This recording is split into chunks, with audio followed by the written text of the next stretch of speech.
अलिमञ्जुलमण्डितगण्डतलं तिलकीकृतकोमलचन्द्रकला करिघातविदारितवैरितलं गणमामि गणाधिपतिं जटिलं प्रणमामि गणाधिपतिं जटिलम् अज्ञानद्विस्मृतेर्भ्रान्त्या यन्नूनमधिकं कृतं तत्सर्वं क्षम्यतां देवी प्रसीद परमेश्वरी अज्ञानतिमिरान्धस्य ज्ञानाञ्जनशलाकया चक्षुरुन्मीलितं येन तस्मै श्रीगुरुवे नमः। तस्मै श्रीगुरुवे नमः।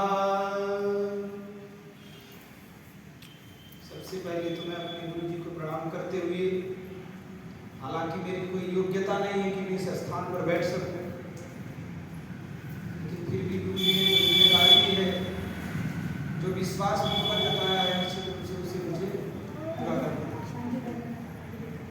मैं गुरु जी से सिर्फ इतना ही प्रार्थना करूंगा कि जो बालक कछु अजगर करही गुरु विदु मातु मोद मन भरही।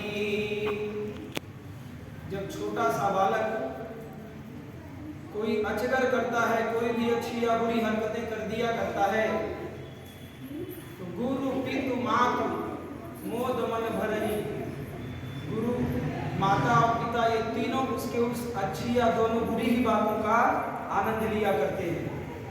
उसको न तो वहां पर दंडित किया करते हैं, न तो कुछ किया करते हैं, बल्कि आमोद प्रमोद कर लेते हैं, आनंद ले लेते हैं। तो मुझे लगता है आज मेरे जीवन में भी एक ऐसा छोटा सा घटना आ चुका है कि मुझे मेरे उस घटना का आनंद जरूर ले लेंगे। मोरे सब ही एक तुम स्वामी। और इस समय मेरे सामने गुरु माता पिता तीनों कोई अलग अलग नहीं बैठे हुए हैं, तीनों रूप में मेरे सामने मेरे गुरु विराजमान है। तो मैं ये मानता हूँ कि मेरी मुझसे अगर यहाँ कोई भी अपराध हो गया तो उसका निश्चित रूप से गुरु जी आनंद ही लेंगे।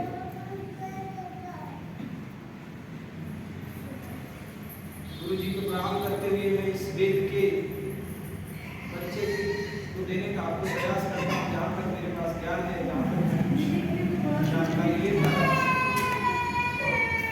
तो हमारे सामने एक विषय है वेद, वेद का परिचय। सबसे पहले हम जानें कि वेद क्या है। आज संसार में किसी भी धर्म के व्यक्ति को यदि उसको हम पूछने जावे कि आपका धर्म ग्रंथ क्या है, तो वो शायद आसानी से बता देता है। लेकिन जब हम किसी सनातनी को, किसी हिंदू को, हिंदू और सनातनी को इसको लेकर कोई झगड़ा नहीं हमारे बीच में, दोनों एक ही, कोई उसे सनातनी कहता है, कोई हिंदू कहता है। जब किसी सनातनी को हम यह बात पूछ लेते हैं, बताइए आपका धर्म ग्रंथ क्या है, तो एक बार तो उसका सिर चकरा ही जाता है कि हमारे धर्म ग्रंथ हैं क्या। तो हमारे धर्म ग्रंथ कोई बता देता है कि गीता है, कोई बता देता है कि रामायण है, कोई बता देता है कि भागवत है। जिस व्यक्ति की जिस विषय में ज्यादा रुचि होती है उसी को वो हमारा धर्म ग्रंथ बता देते हैं। लेकिन ऐसा नहीं है। हमारा धर्म ग्रंथ शब्द जैसे ही मुख से किसी के निकले कि आपका धर्म ग्रंथ क्या है, तो हमें निश्चित रूप से हमारे मुख से एक ही शब्द निकलना चाहिए, वेद। वेद वेद के अलावा हमारे मुख से कोई भी शब्द ना निकले। अब कोई पूछ ले कि कौन सा वेद आपका धर्म ग्रंथ है, तो केवल वेद ही बोलना है। अब किसी को ये मत बोलना कि ऋग्वेद है, कोई ये मुख से ना निकाल देना कि यजुर्वेद है। किसी के मुख से यह निकल ना जाए कि ये सबसे बाद में अथर्ववेद जी ने सारी सब कुछ पढ़ने के बाद एक विशेष रचना की तो अथर्ववेद सबसे मुख्य वेद है, वही हमारा धर्म है। ऐसा बिल्कुल भी नहीं है। हमारे धर्म ग्रंथ सिर्फ एक ही धर्म ग्रंथ है हमारा, वो है वेद। वेद के अलावा सनातनियों का कोई भी धर्म ग्रंथ नहीं है। सबसे पहले सनातन में अगर कोई, सनातन अर्थात इस पूरे ब्रह्मांड में ही सबसे पहले अगर किसी धर्म ग्रंथ का जन्म हुआ तो वो धर्म ग्रंथ का वेद। बोले वेद क्या चीज है? तो इस सृष्टि के निर्माण के समय परमेश्वर ने अपने 4 संतानों को उत्पन्न किया। कितने को? 4 संतानों को उत्पन्न किया। उन चारों संतानों के बारे में मनुस्मृति में उल्लेख आता है कि वो 4 संतान कौन से हैं। तो कहते हैं वायुरग्निः। पहला संतान कौन है? वायु। पहले संतान को उन्हें बताते हैं वायु है। दूसरा बताए अग्नि ही, वायु बताए, उसके बाद बताए अग्नि, उसके बाद बताए सूर्य, सूर्य के बाद में बताए अंगिरा। इन 4 संतानों को उन्होंने उत्पन्न किया परमेश्वर ने, और इन चारों संतानों को वेद का ज्ञान दिया। एक ही वेद का ज्ञान दिया। उस वेद का उस समय कोई नाम नहीं था, सिर्फ ज्ञान था। वो सारा ज्ञान देने के बाद में पता चला कि ये ऋग्वेद। सारा ज्ञान उन्होंने दे दिया, उसके बाद में पता चला कि ये क्या है? ऋग्वेद है। और इन्हीं को दृष्टा कहा जाए, मतलब सबसे पहले जिसने वेदों को सुना, जिसकी श्रुति हुई। वेद भी क्या है? श्रुति है। जो सुन करके ग्रहण किया जाए वो श्रुति है। वेद कहीं पर पहले लिखे हुए नहीं हुए, परमात्मा के मुख से निकला और इन 4 दृष्टाओं ने सबसे पहले उसे सुना। और ये 4 दृष्टा कौन कौन से हैं? वायु, अग्नि, सूर्य। ये प्रत्यक्ष देवता है, समझिए। वायु, अग्नि, सूर्य और अंगिरा। इन चारों को पहला दृष्टा बनाया, इन्होंने सुना। और इनके बाद में ये वेद का ज्ञान ब्रह्मा को मिला। इनके बाद में इन्हीं वेदों का ज्ञान ब्रह्मा को मिला। मतलब ब्रह्मा को भी इन वेदों का ज्ञान इन चारों के द्वारा प्राप्त हुआ। उसके बाद आगे क्या किया चली कि जब जब जिन्होंने सुना, वेदों का ज्ञान अथाह समुद्र के बराबर है। कोई था नहीं लगा सकता कि अगर कोई एक व्यक्ति चाहे कि संपूर्ण वेद को पढ़ करके उसे बता दे कि मैंने इतना वेद पढ़ लिया, तो संभव नहीं है। इसलिए इन वेदों को भी बाद में उनके छोटे छोटे खंड कर दिए। और जिन्होंने सुना उन्होंने इसे सरल बनाने के लिए, अपना बनाने के लिए, अपना मिशन रखने के लिए, इसे सरल बनाने के लिए, ताकि सभी वो शिक्षा मुक्त ही ना हो जाए कि भाई जब समुद्र है, अगर एक ही आदमी को बोल दिया जाए आपको समुद्र की रक्षा करनी, तो संभव नहीं है। लेकिन अगर संसार के हर व्यक्ति को कह दिया जाए कि आपको समुद्र की रक्षा करनी, तो शायद संभव हो जाए। तो इन दृष्टा ऋषियों के द्वारा एक अलग अलग, जैसे मान लीजिए कि एक छोटी सी पुस्तक है और उसमें 10 लेसन है, 10 पाठ हैं, और एक छोटे से बालक को, उसकी छोटी सी बच्ची को बता दिया जाए कि आपको 10 के 10 पाठ याद करने और जिंदगी भर इसको आपको सुरक्षित रखना है, तो हो सकता है तो संभव ना हो। लेकिन वही अगर 10 छोटे छोटे बच्चों को दे दिया जाए कि एक पाठ आप करो, एक पाठ आप कर लीजिए, एक पाठ आप कर लो, और अपनी आने वाली पीढ़ी को भी, संतानों को भी, शिष्यों को भी ये चीज सिखा देना कि एक पाठ तुम्हारे जितने शिष्य हैं, वंशज है, वो उनको आना चाहिए। तब ये थोड़ा आसान कि 10 लोगों को 10 काम दिया, आगे 10-10 किया जाने कितनी पीढ़ियां होगी, कितने वंश होंगे, तब वो ज्ञान सुरक्षित रह जाएगा। तो वेदों का यह ज्ञान इस रूप में ऋषियों ने पहले दृष्टा हुए, उसके बाद इन्होंने उसको लिखना शुरू किया, सुनाना शुरू किया, और उनकी एक परंपरा बनी। और इसी से निर्माण हुआ शाखा। इसी से निर्माण हुआ शाखा। शाखा मतलब सीधा है, एक वृक्ष है, पहले एक टहनी निकली, दूसरी निकली, तीसरी निकली, चौथी निकली, पांचवी निकली, और एक वृक्ष में कई शाखाएं बन गई। यही है वेदों के अंदर शाखा का निर्माण, अर्थात वेदों के विशेष अंगों को अब एक ने पढ़ा, फिर दूसरा पढ़ेगा, तीसरा पढ़ेगा, चौथा पढ़ेगा, उसमें शाखा का निर्माण हुआ कि यहाँ से शाखाएं बनी, तो अलग अलग ब्राह्मणों का समाज बन गए। भाई अंगिरा के वंशज जो केवल इस वेद के इस अध्याय का ही पाठ करेंगे, इतने चीजों का ही पाठ करेंगे, उसमें ये शाखाएं बन गई। तो इस तरीके से वेदों में शाखाएं बनी। अब इसके बाद में हम लोग थोड़ा आगे आते हैं कि वेद में सच में क्या चीज है, वेद क्या चीज है, उसमें और क्या। वेद बहुत बड़ी, अगर हम लोग सोचे कि बहुत बड़ी चिड़िया है, हम पढ़ ही नहीं पाएंगे।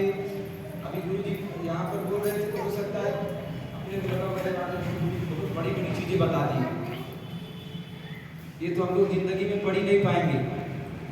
लेकिन सच्चाई ये है कि बहुत ज्यादा अथाह भी नहीं है जो हम समझ ही ना पाए। जैसे वेद थे ऋग्वेद से, उसी के अंदर से यजुर्वेद बना, यजुर्वेद के कुछ अपने भी मंत्र हैं। उसके बाद में फिर सामवेद बना, सामवेद के सिर्फ और सिर्फ 99 मंत्र उसके स्वतंत्र मंत्र हैं। कुछ 1900 के लगभग उसमें मंत्र दिए गए हैं ऋग्वेद में, और उसमें स्वतंत्र मंत्र उसके सिर्फ और सिर्फ 99 मंत्र हैं। लगभग 1500 मंत्र उसके ऋग्वेद से लिए गए हैं, और 17 मंत्र यजुर्वेद और अथर्ववेद दोनों को मिला करके 17 मंत्र दिए गए। इसी तरह से अथर्ववेद में उन्होंने सारा अलग से ही रचना कर दिया है समाज को देखते हुए, और तीनों वेदों का अध्ययन करने के बाद में समाज को और क्या चाहिए वह देखते हुए अथर्वण ऋषि ने उसका रचना किया है। तो अब इन्हीं से आगे बनी शाखा, शाखा से फिर आगे उपनिषद क्या हो। उपनिषद कोई अलग नहीं है, वेद ही उपनिषद है। इसी में से कुछ उनके गूढ़ रहस्य, जो एक पुस्तक हम लोग पढ़ते हैं परीक्षा की तैयारी के लिए, कि हमें परीक्षा देनी है, साल भर एक ही पुस्तक रखते रहते हैं, और बाद में उस पूरी पुस्तक को हम यहाँ पे नहीं रख पाते। लेकिन फिर भी जो उसके मूल चीज है, जिसकी हमें जीवन में आवश्यकता है, उस चीज को हम अपने इसमें भी रख लेते हैं और परीक्षा में जाकर के उसे लिखने का भी प्रयास करते हैं। तो जो हम इसमें रख लेते हैं, जो सबसे गूढ़ विषय है, जो महत्वपूर्ण विषय है, वही है उपनिषद। वेदों में से जो हमने महत्वपूर्ण निकाला और एक अलग चीज की रचना कर दी, अपनी बुद्धि में रखा, उसको एक अलग पुस्तक की रचना ब्राह्मणों ने की, वही क्या बन गए उपनिषद। उपनिषद कई वेदों से बाहर की चीज नहीं है, वेदों का ही सार है।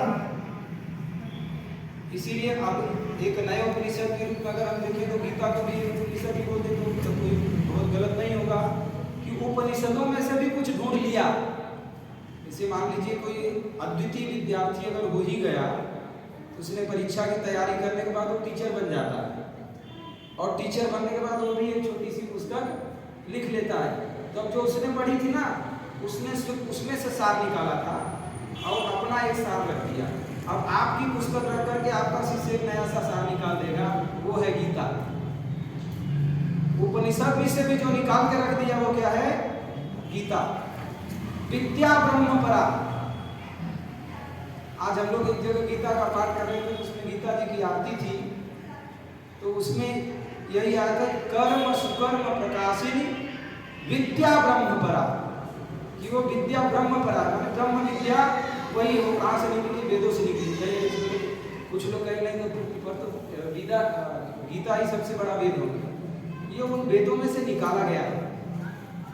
और महर्षि वेद व्यास महाभारत के एक कांड में बताते हैं कि अगर संसार में, समाज में कहीं पर भी आपको किसी भी धर्म में, ग्रंथ में, शास्त्र में कोई चीज मिले और दो चार अलग अलग ग्रंथों में उसका विरोधाभास अगर मिलने लगे, कि एक जगह बोल रहे हैं कि ये काम सही है, दूसरी जगह बात बोल रहे हैं काम गलत है। जैसे एक शंकराचार्य के बारे में उक्ति आती है कि शंकराचार्य, किसी ने कहा नारी क्या है, तो शंकराचार्य जी ने कहा कि ये नारी नरक का द्वार है, नारी नरक का द्वार है। तो किसी दूसरे ग्रंथ में मिला तो बोले रमन्ते तत्र देवता, जहाँ पर नारी की पूजा हो वहां पर देवता का निवास होता है। तो अब यहाँ विरोधाभास दिखाई देने लगा। तो व्यास जी ने कहा जहां पर भी आपको धर्म ग्रंथों में विरोधाभास दिखे तो उन धर्म ग्रंथों को छोड़ो, वहां पर सीधे उठो दे। अगर वहां वेद में आ जाओगे तो आपको क्लियर हो जाएगा कि इन दोनों ने अपनी अपनी विवेक के हिसाब से और परिस्थिति के हिसाब से इन्होंने वो चीजें कही। परिस्थितियों के बदलते देर नहीं लगती, और जब परिस्थिति बदलती है तो वहां पर सूत्र भी बदलते हैं। तो चूंकि शंकराचार्य जी आजीवन ब्रह्मचारी रहे, और अगर कोई ब्रह्मचारी व्यक्ति नारी के समीप जाता है तो निश्चित रूप से उसे नरक मिलना ही मिलना है। तो इसलिए व्यास जी ने स्पष्ट रूप से महाभारत के कांड में लिखा हुआ है कि जहां पर भी अगर आपको ये लग जावे कि नहीं अब यहाँ तो विरोधाभास हो रहा है, ये कुछ और बोल रहा है, कुछ और बोल रहा है। आजकल लोग यूट्यूब देखिए, फेसबुक देखिए, कुछ जो दूसरे धर्म के लोग हैं या जो धर्म विहीन जिसे हम बोल सकते हैं, ऐसे जो व्यक्ति हैं वो किसी ग्रंथ की एक सूक्ति उठा लेते हैं, एक लाइन उठा लेते हैं और सीधे सीधे फेसबुक पे, व्हाट्सएप पे, इंस्टाग्राम पे उसका अध्याय नंबर, श्लोक नंबर और उसका अर्थ सहित लिख करके बताते, बताओ कहाँ लिखा है कि मूर्ति पूजा होती है। यहाँ पर इस ऋषि ने स्पष्ट मना किया हुआ है। तो उन्होंने किसी न किसी संदर्भ में किया है। और अगर कोई बोल देवे तो जिस भी ग्रंथ का उसने आपको परिचय दिया है तो आपके सामने एक सीधा विकल्प है कि आप उस ग्रंथ को निश्चित रूप से खोलें और उसके कम से कम 10 श्लोक पीछे जाइए, 10 श्लोक आगे आइए। इन 20 श्लोकों का आप अच्छे से अध्ययन कर लीजिए। आपको उसके उस गलत जो उसने आपको दिशा देने का प्रयास किया, आपको सही दिशा होगी 20 श्लोकों में मिल जाएगी। हमारे सभी के सभी जितने धर्म ग्रंथों की रचना हुई है, ब्राह्मणों ने, ऋषियों ने, मुनियों ने इस तरह से उसकी रचना कर दी है कि उसको कोई बिगाड़ ही नहीं सकता, उसका कोई नाश कर ही नहीं सकता। वेद मंत्रों को उन्होंने इतने इस तरीके से ढंग से रचा कि ब्राह्मण भी नहीं बिगाड़ सकते थे, मनुष्य क्या बिगाड़े। जिन वेद मंत्रों का अर्थ सही समझने में हम ब्राह्मणों को तकलीफ हो जाती है तो उसको बिगाड़ेंगे क्या, मतलब पहले से हमको लगे बिगड़ा ही हुआ है, तो ये मनुष्य उसे बिगाड़ नहीं सकते। जिस भी धर्म ग्रंथ का आपको उदाहरण दे दिया जाए कि यहाँ पे ये बातें तो गलत लिखी है, कुछ लोग ढोल गवार शूद्र पशुनारी सकल तारका के अधिकारी से को उदाहरण बता देते हैं। जहाँ पर भी ऐसा हो जाए, रामचरितमानस में अगर आपको कहीं पर भ्रम हो जावे तो उस रामचरितमानस के 72 दोहे पीछे पढ़िए आप और 72 दोहे आगे। जिस श्लोक में भी आपको भ्रम हो जावे, जिस चौपाई में भ्रम हो जावे, 72 चौपाई पीछे जाइए आप, ठीक 72वें और 72 आगे, उन 2 चौपाइयों को केवल आप ठीक से पढ़िए, उसका आपको क्लियरिटी मिल जाएगा, कोई भी चौपाई। इसी तरह से श्लोकों में जब ग्रंथों का आपको कोई उदाहरण दिया तो सिर्फ 10 आगे 10 पीछे, इतने में ही आपको आंसर मिल जाएगा कि इसका विरोधाभास कहाँ से है। और तब वहाँ पर स्पष्ट दिखाई देगा कि यहाँ पर एक अलग सी स्थिति निर्माण हुई जिस वजह से वो शब्द कहा गया। सुंदर कांड के बारे में कहीं कहीं पर एक मिल जाता है कि हनुमान जी ने सीता से कहा जानत प्रिया मेरे और तुम्हारे तत्व प्रेम को कौन जानता है कि पे डाल दिया। तो देखो हनुमान जी ने सीता जी को कहा कि मेरे और तेरे तत्व प्रेम को कौन नहीं जानता था, हम दोनों में बहुत प्रेम है। लेकिन वो सच्चाई क्या है, हनुमान जी सुंदर कांड में तो फिर से वही अगर हम लोग करेंगे बहत्तर दोहे पीछे जाएंगे तो 72 दोहे पीछे श्री राम जी ने हनुमान जी को कहा है कि जाकर के ये बात सीता को बोलना मेरी तरफ से, तो वही बात वो बोल रहे थे। तो कोई जो है कोई एक ही चौपाई उठा के बस उसी पे टिक कर देते, ऐसा है। हालांकि हमारा विषय आज रामचरितमानस या ये सब नहीं है। मैं आपको सिर्फ इसलिए बताना चाहता था कि जहाँ पर हमें अगर कोई ग्रंथों को लेकर के इस तरीके की बात अगर कहता है, बड़बड़ाता है, तो हमारे पास ये तरीका है कि हमें किसी शास्त्रज्ञ के पास भी नहीं जाना पड़ेगा। हम उस धर्म ग्रंथ को सीधे उठाएं, 10 श्लोक पीछे 10 श्लोक आगे जाकर उसका निवारण स्वयं कर सकते हैं। जो आज का विषय है वेद, उसके बारे में कुछ संक्षिप्त परिचय मैं आप लोगों को बताना चाहता हूँ, जो मुझे मालूम है। सबसे पहला वेद है ऋग्वेद।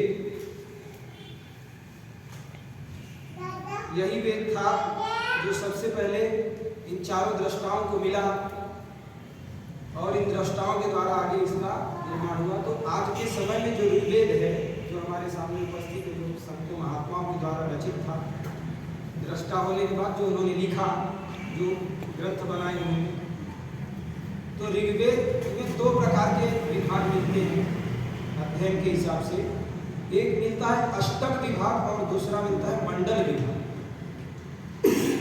अष्टक पूरे ऋग्वेद को 8 अष्टकों में, मतलब 8 अलग अलग भागों में बांट दिया गया। 8 भागों में बांटा, इसलिए उसका नाम अष्टक रखा है कि ये 8 अष्टकों वाला है। फिर उन्हीं 8 अष्टकों को, प्रत्येक अष्टक को 8-8 अध्याय में बांट दिया। पहले अष्टक को 8 अध्याय, दूसरे अष्टक में 8 अध्याय, तीसरे में, चौथे में, प्रत्येक अष्टक में 8-8 अध्याय विभाजित कर दिए गए। तो 8 अष्टक और प्रत्येक में 8-8 अध्याय, मतलब 64 अध्यायों का ऋग्वेद। अगर हम लोग अष्टक वाले विभाग में देखने जाए तो इसके यही प्रकार लगते हैं कि 64 अध्याय है और 8 अष्टक है। दूसरा, इसमें जो मंडल का विभाग बनाया गया, तो ऋग्वेद में 10 मंडल बना दिए और 10 मंडल में अलग अलग सूक्त रखे कि इसमें इतने सूक्त हैं, इसमें इतने सूक्त हैं, इसमें, और प्रत्येक मंडल के दृष्टा, पहले और अंतिम मंडल को यदि हम लोग छोड़ दें तो पहले और अंतिम मंडल के कई दृष्टा बताए गए जिन्होंने अपनी रचना की है सुनने के बाद। इसके बाद में दूसरे से लेकर के 8वें मंडल तक प्रत्येक मंडल के एक एक ही दृष्टा ऋषि बताए गए हैं और हर एक में अलग अलग सूक्त हैं। पहले मंडल में और 10वें मंडल में, इन दोनों में 191 और 191, इन दोनों में इतने इतने सूक्त हैं और बाकी अलग अलग मंडलों में कम ज़्यादा करके सूक्तों की संख्या भी उसमें है। यदि पूरे ऋग्वेद के बारे में हम लोग गणना करें तो 1028 सूक्त हैं इसमें, और इन 1028 सूक्तों में ब्रह्मा, विष्णु, महेश इन तीनों देवताओं का कहीं पर भी स्तुति नहीं किया गया। इसमें विशेष रूप से प्रत्यक्ष, तो क्योंकि जिस समय ये वेद बने, जिस समय इस वेद का सर्वप्रथम ज्ञान दिया गया, उस समय ये देवताओं का उस समय प्रादुर्भाव भी नहीं हुआ था। उस समय जो प्रत्यक्ष जो चीजें दिखाई दे रही थी, अग्नि, वायु, अनिल, इन चीजों के बारे में ही बताया गया। तो इसमें विशेष रूप से 250 जो सूक्त हैं उसमें ऐसा प्रतीत होता है कि इन सभी में इंद्र की स्तुति की गई, और इंद्र कोई विशेष देवता का नाम नहीं, वहां पर इंद्र एक पदवी है, उस पदवी के विषय में बता रहे हैं और उसी इंद्र का बार बार उसमें वर्णन आता है। ऋग्वेद के 250 ऐसे सूक्त हैं, 1028 में से लगभग 1/4 सूक्त जो दिए गए, इसमें इंद्र की स्तुति बार की गई है। इसके अलावा इसमें उषा है, अग्नि है, भग है, अर्यमा है, अदिति है, वायु है, अनिल है, इन सभी का इन सूक्तों में अलग अलग सूक्त दिए गए हैं, इन सभी का इसमें स्तुति की गई है। सबसे पहले सृष्टि की रचना इत्यादि के बारे में भी, कि सृष्टि कैसे हुई, कब सृष्टि की रचना हुई, तो इसके बारे में भी इसमें 3 सूक्तों का उदाहरण आता है।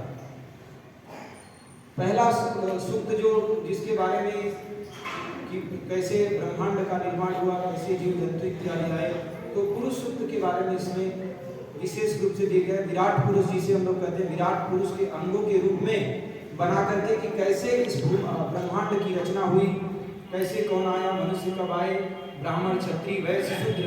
इसी पुरुष सूक्त में पहली बार जो हम लोग ब्राह्मण, क्षत्रिय, वैश्य और शूद्र इन 4 वर्णों के बारे में सुनते आते हैं, पुरुष सूक्त में पहली बार इसका वर्णन ऋग्वेद के अंदर हुआ। ब्राह्मण, क्षत्रिय, वैश्य और शूद्र ये सारे के सारे उस परमात्मा के ही अंग है, और बाद में ब्राह्मणों के ने उसे पढ़ने के बाद में समझा कि वह परमात्मा कोई और नहीं, विराट पुरुष नारायण है। इसके बाद में भी प्रकृति के उत्पत्ति के विषय में एक नासदीय सूक्त के आता है, उसके अंदर भी ये भी ऋग्वेद के ही 10वें मंडल में ये सूक्त आता है और 129 नंबर का सूक्त है। इस सूक्त के अंदर भी इस सृष्टि की उत्पत्ति कैसे हुई, पहले जल था कि नहीं था, परमात्मा था, कौन था या उससे भी ऊपर कौन था, ये सारी चीजें इस सूक्त के अंदर में बताई गई है। और तीसरा सूक्त है हिरण्यगर्भ सूक्त, जो हम लोग दक्षिणा चढ़ाने के लिए ब्राह्मण लोग सदैव इस मंत्र का पाठ किया करते हैं। हिरण्यगर्भः समावर्तताग्रीभूतस्य जातः अतिरेक आसीत् सदाधार पृथिवीं द्यामुतिमा कस्मै देवाय हविखा विधेम। इस सूक्त के अंदर भी 10 ऋचाएं दी गई है। ऋचा मतलब मंत्र ही होता है। ऋग्वेद के श्लोकों को ऋचा कहा जाता है, मंत्रों को। और वेद में जितने भी श्लोक दिए गए वो मंत्र हैं। सिर्फ अलग अलग वेद में होने के कारण कहीं उसे ऋचा कहा गया, तो कहीं यजुष कहा गया, तो कहीं मंत्र कहे गए। तो वो वेदों के विभाग के हिसाब से उसको नाम दिया गया। और वेद में जितने भी दिए गए सभी के सभी एक एक श्लोक एक एक मंत्र के समान है। तो जो हिरण्यगर्भ सूक्त में कस्मै देवाय हविखा विधेम, अर्थात का नाम वाले उस देवता को, प्रजापति को का हम लोगों को स्तुति करना चाहिए, हवि के द्वारा उनका यजन करना चाहिए। ऐसा हिरण्यगर्भ सूक्त में बार-बार उनकी स्तुति की गई कि हम का नाम देव वाले देवता के हम स्तुति करते हैं। और उसी का नाम वाले देवता को उन्होंने क्या बताया है कि इसी के द्वारा सृष्टि की उत्पत्ति हुई है। ये आपको हिरण्यगर्भ सूक्त में मिलता है। इसमें भी 10 ऋचाएं दी गई हैं। तो ये कुछ संक्षिप्त परिचय ऋग्वेद का था। इसके बाद दूसरे वेद के रूप में यजुर्वेद। यजुर्वेद अच्छा, ऋग्वेद का जो आयुर्वेद हमको पहले बताया हुआ है कि आयुर्वेद ऋग्वेद का ही उपवेद है। और इसमें से लिया गया आयुर्वेद से संबंधित जितने भी चीजें हैं कि शिक्षा, स्वास्थ्य इत्यादि हैं। आयुर्वेद बोले तो आपके शरीर को जो पूरी तरह से सुव्यवस्थित करते वही आयुर्वेद है। यजुर्वेद के बारे में बताते हैं कि यजुर्वेद में 2 विभाग किए हैं। एक कृष्ण यजुर्वेद है और एक शुक्ल यजुर्वेद है। अगर विशेष रूप से देखने जाए तो यजुर्वेद के अंदर में 1975 ये श्लोक दिए गए। इतने ही श्लोक सिर्फ अगर कोई यजुर्वेद शब्द आपको कहे तो आपको, कुछ लोग बोलते हैं लगभग 4000 उस समय आपको बिल्कुल नहीं। जब सिर्फ यजुर्वेद की बात अगर की जाए आपके सामने तो आपको स्पष्ट बोलना है 1975 श्लोक मंत्र है। जब यजुर्वेद के हम लोगों ने पार्टीशन किए शिक्षा के हिसाब से, पढ़ने के हिसाब से दृष्टाओं ने, तो 2 बनाए। उसके एक कृष्ण यजुर्वेद बताया और एक शुक्ल यजुर्वेद। तो जो स्पष्ट पूरे के पूरे यजुर्वेद के मंत्र थे उसी को अगर केवल वाचन के रूप में रखा जाए, उसमें कुछ भी मिलावट ना हो, किसी के मंत्र की मिलावट ना हो, न डाली जाए, न समाहित की जाए उसमें, तो वो हो गया शुक्ल यजुर्वेद, एकदम विशुद्ध रूप, जो यजुर्वेद का विशुद्ध रूप। और इसी में यदि कुछ ऋषियों ने कुछ अलग भी मंत्र बनाए दृष्टाओं ने, उनके 1-2-4 मंत्रों को अगर इसमें सम्मिलित कर दिया जाए तो मतलब इसी में बोलते, इसमें थोड़ा सी कृष्णता आ गई, थोड़ी सी मलिनता बोल सकते हैं उसे, तो उसी को बोल दिया गया कृष्ण यजुर्वेद। और इन दोनों मंत्रों को, कृष्ण यजुर्वेद और शुक्ल यजुर्वेद दोनों के मंत्रों को अगर एक साथ जोड़े तो हम लोग तब हो जाता है कि 3988, तो लगभग बोल सकते हैं कि लगभग 4000 मंत्र है, तब हम लोग बोल सकते हैं। सिर्फ यजुर्वेद की जहाँ पर बात आ रही कि यजुर्वेद में कितने मंत्र है, तो वो फिक्स है 1975 ही मंत्र है। ऋग्वेद जहाँ पर पद्यात्मक था, पूरी तरह से पद्य विभाग की तरह उसमें मंत्र हुआ करते थे, वहीं यजुर्वेद में ये गद्य और पद्य दोनों तरह के मंत्र इसमें थे। और विशेष रूप से यजुर्वेद के मंत्रों का प्रयोग याज्ञिक कर्मों में, पूजन में, पाठ में, इन सभी में किया जाता है। यज्ञ करने के लिए यजुर्वेद, ब्राह्मण लोग इसी यजुर्वेद के मंत्रों का प्रयोग सदैव किया करते हैं। बगैर यजुर्वेद के कोई भी कर्म नहीं हो सकता।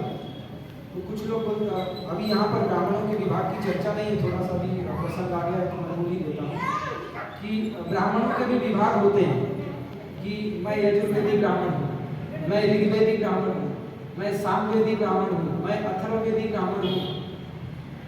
तो ब्राह्मणों का फिक्स है कि आपको यजुर्वेद का अध्ययन करना है, आपको ऋग्वेद का अध्ययन करना है। उसका कारण जो शाखा विभाजन पहले चर्चा हुई, तो शाखा के कारण वो विभाग मिला हुआ है।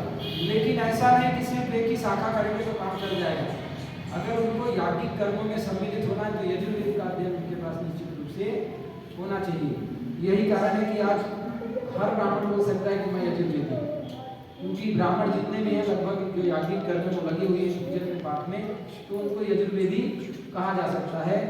और आजकल विशेष रूप से ज़्यादा बोलेंगे तो यजुर्वेदी ब्राह्मणों का ही प्रचलन बढ़ चुका है, क्योंकि अन्य वेदों के ऊपर ध्यान भी नहीं दे रहे। ऋग्वेद का विशेष प्रचलन अगर देखने जाएंगे ऋग्वेद का, तो वो आपको दक्षिण भारत में बहुत अच्छी तरह मिलेगा। महाराष्ट्र के कुछ कोकण वगैरह के एरिए में उस क्षेत्र में मिलेगा। गुजरात के क्षेत्रों में भी ऋग्वेदी ब्राह्मण आपको मिलेंगे, अध्ययन अध्यापन मिलेगा। उज्जैन के क्षेत्रों में कौथुनी शाखा इत्यादि का अध्ययन करने वाले सामवेद के लोग मिलेंगे, और सामवेदी ब्राह्मण आपको दक्षिण भारत में भी मिलेंगे। ऋग्वेद की शाखा के विषय में अगर चर्चा करें तो उसकी टोटल 21 शाखाएं बताई गई हैं, लेकिन करंट समय में, वर्तमान समय में वो शाखाएं लुप्त हो गई हैं।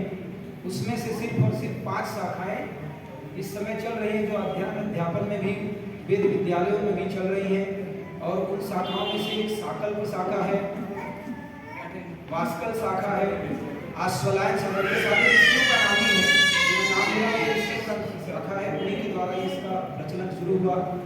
आश्वलायन शाखा है, सांख्यायन शाखा है और मांडुकायन।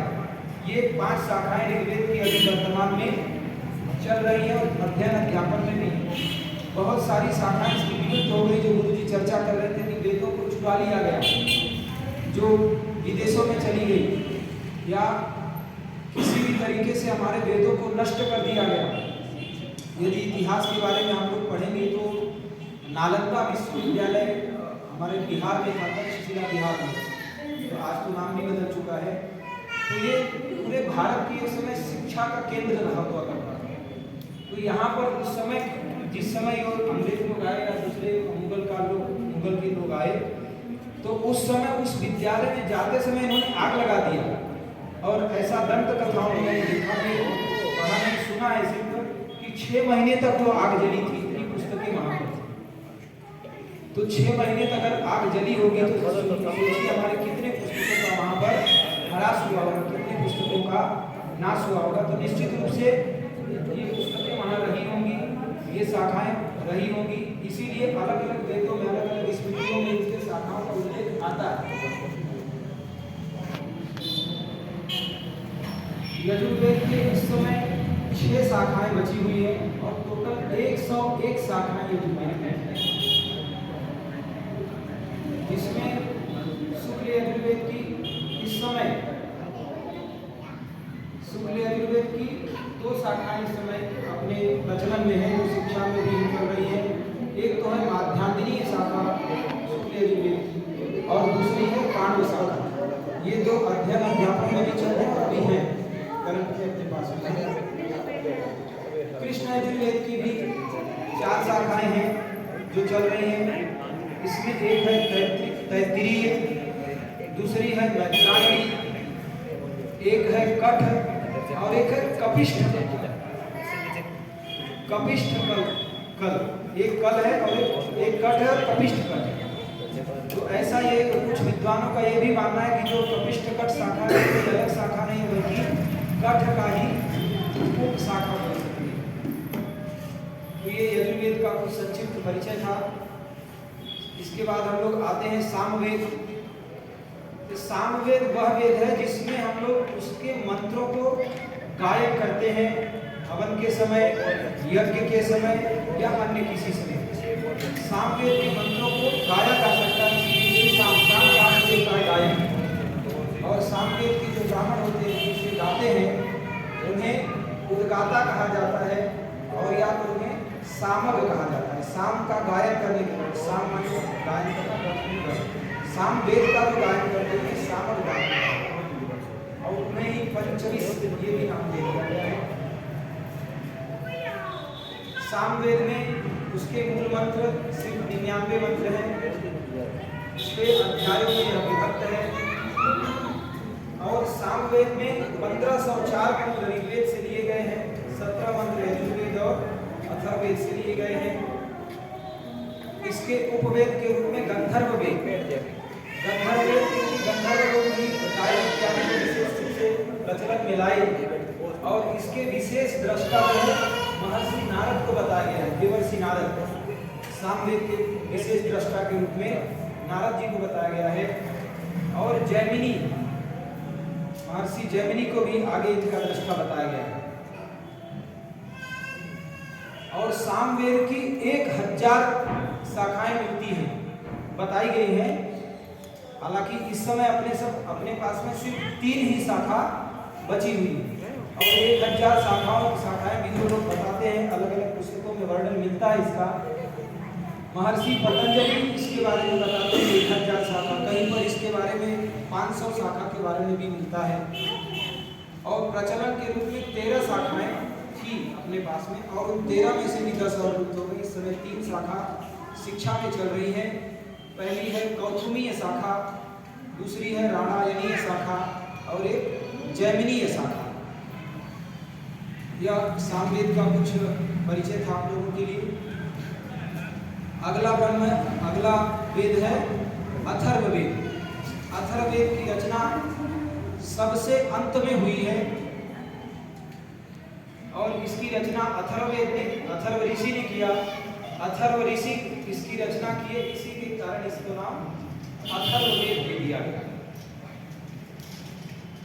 इसमें चूंकि ब्रह्म को प्राप्त करने के लिए और ब्रह्म क्या चीज है उस विषय में विशेष व्याख्या इन्होंने की हुई है, इसीलिए इसे ब्रह्मवेद भी कहा जाता है। अथर्ववेद को ही ब्रह्मवेद भी कहा जाता है। और इसका उपवेद शिल्पवेद और अर्थशास्त्र, इसमें भी भेद है। कुछ लोग बोलते हैं अर्थशास्त्र, कुछ लोग बोलते हैं शिल्पवेद है। मैं दोनों को ही मानकर चलता हूँ।